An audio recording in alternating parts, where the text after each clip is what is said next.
Hey everybody, it is Wednesday afternoon, a little bit after 3 o'clock, and here we are tracking some showers and thunderstorms popping up as promised, pretty much on time, all across the Midlands, down towards the Low Country, now also parts into the upstate, and then towards the PD. Some of this rain could be heavy at times, not expecting any severe weather, but you're going to have some gusty winds with some of this, and we'll dive in that just a little bit closer.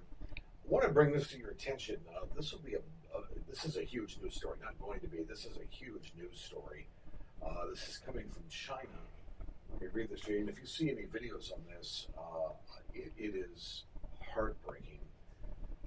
At this point, news reports say at least 384 travelers, including 291 foreign nationals, have been reported missing after torrential floods in the border near Tibet, which is bordering the Himalayan mountains and the Himalayan nation of Nepal. This, according to the country's tourism board. So the Tibet border near Nepal, and this is something that I think that you need to watch. First off, we need to be praying for those people there. I saw a video of a mudslide that took place, and you see people. There's this camera that's up on a hill, and I was trying to show the video. I was trying to get the video to show it to you, but I wasn't able to do that.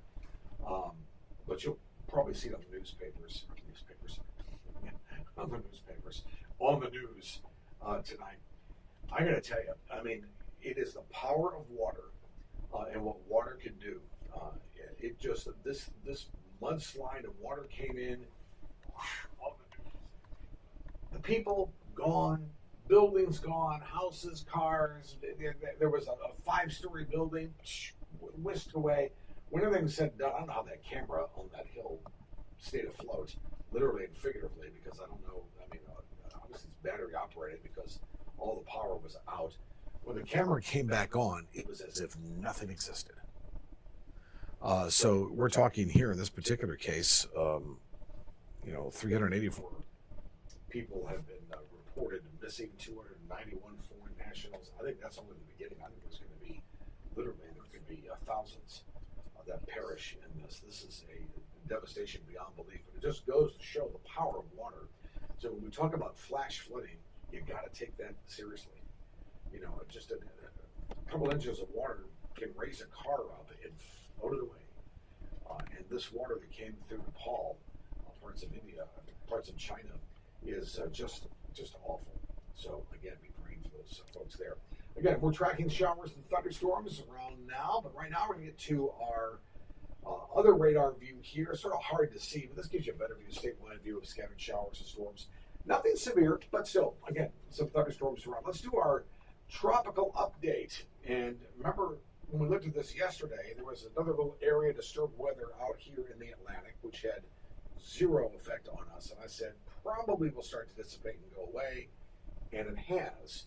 You'll notice this area here that we've been talking about, you've probably seen all over social media, had about an 80% chance of development. Well, now, the National Hurricane Center says this area of low pressure associated with this tropical wave, which is moving northwestward, has now a 60% chance of development. So they've lowered that just a little bit. The reason being is all of the wind shear that's all over the Caribbean and the Gulf. And this activity is really putting just the finishing touches to anything that starts to develop. Let's go through time here, and I'll show you what we're looking at. Give you an idea here. Here's Florida, here's South Carolina. This takes us into today. And here's that little low that we talked about. Low pressure, whenever you have these little, what we call isobars, the closer they are together, the stronger the system is, right? And the lower this number is, the stronger the system is. So, or rather, the stronger the wind field is when these isobars are closer together. And then typically also the lower the pressure. This one is at 1,009 millibars. We'll go through the motion here. Watch what happens to this thing. Pressure actually goes up. We're going through time. We're into Friday. center's right in here. We're into Saturday.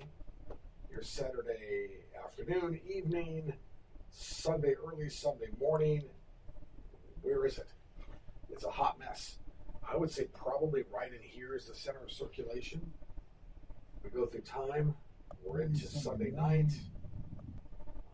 It's still right in here, but barely. You can barely recognize it. We're into Monday. Monday night. Oh, there it goes. A little bit better. Now we're into Tuesday of next week. And then we're back into Wednesday now. So this thing may fall apart. You notice we also have this little twirl here. That may be something we'll have to watch. Again, all of this is very, very weak, thanks to high pressure, thanks to wind shear, thanks to Saharan dust. It may just fall apart.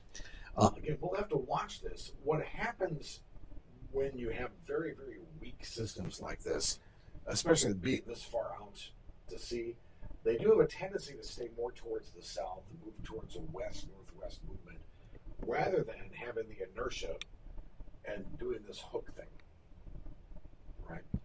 So if that plays out to where this thing does weaken, and it sort of meanders here and actually has some sort of life to it, by the time it gets to the Bahamas, if that's the case, that's something we'll have to watch if indeed that transpires. The issue is, though, it's going to have to get a wiggle on here, because once we get into the next week, our temperatures go up again. We're going to have high pressure that builds on in, and that's going to suppress anything from basically coming to shore. So we'll have to wait and see how that plays out. So once again, by the end of next week, we're going to be back all around the state. I hate to say this because I'm so tired of it. I'm tired of it as well. Highs between 96, 99 degrees, heat index 103 to 115 degrees. It's going to be miserable. But again, that would suppress any hurricane or tropical development. So that's the latest where it stands. Again, notice it's dropped a little bit as far as the chance of development, but it still is an opportunity for us to watch. In the meantime, tonight, we're just going to watch showers and storms. Anything gets a little rambunctious, I'll get on here and let you know what to expect. Until then, have yourself a great night, and we'll see you Thursday morning at 10.